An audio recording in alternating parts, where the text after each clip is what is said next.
Hello everyone, welcome to the lesson on estimation and error interval.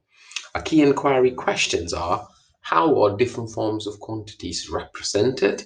How to apply different mathematical strategies to problems involving integers. Ensure you log on to Mathswatch Really to check the scores of your previous assessment on transformation.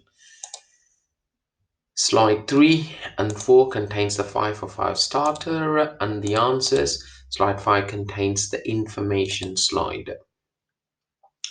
Slide 6 contains questions where they ask to round numbers to one significant figures.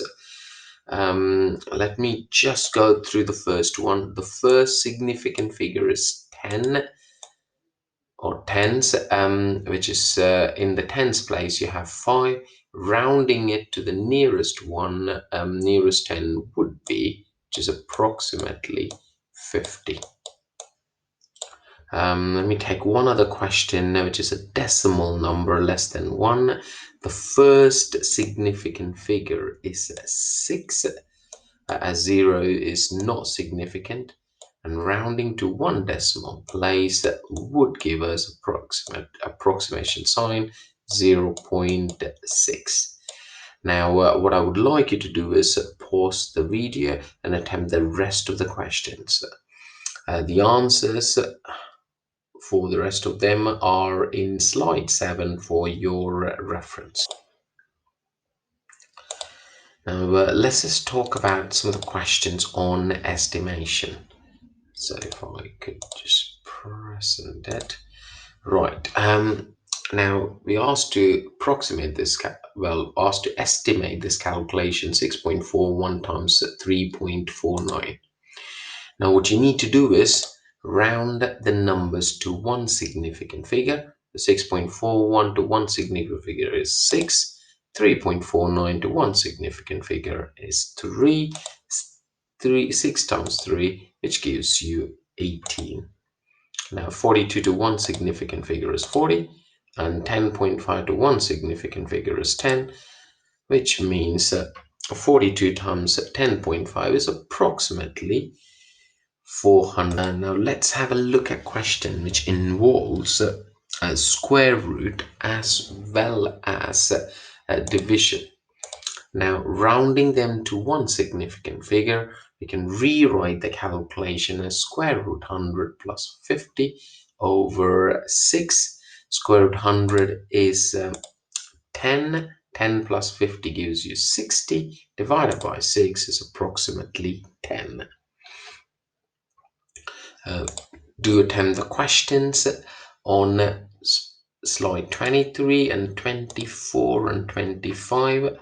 Once you're completed, you can open the worksheet, the attached worksheet, estimation and error interval, and complete part 1 of it.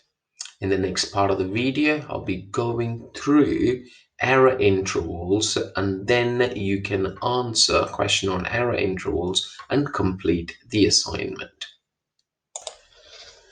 Right, in this part of the video, we're going to focus on error interval. If the amount of juice is 300 milliliters to the nearest whole number, just the nearest 1 milliliter, what's the maximum amount and the minimum amount that could be in the books? Now, I have a number line, and it's going up in ones because it's to the nearest whole number. Now, the minimum can't be 299 because 299 rounded to the nearest one will be still 299. So it won't go to 300. So it can't be 301 either. So what we do is we try to break down, zoom in the number line and find out the midpoints between 299 and 300, which is 299.5. And similarly, the midpoint between 300 and 301 is 300.5.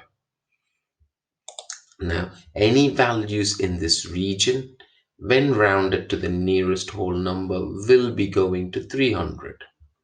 For example,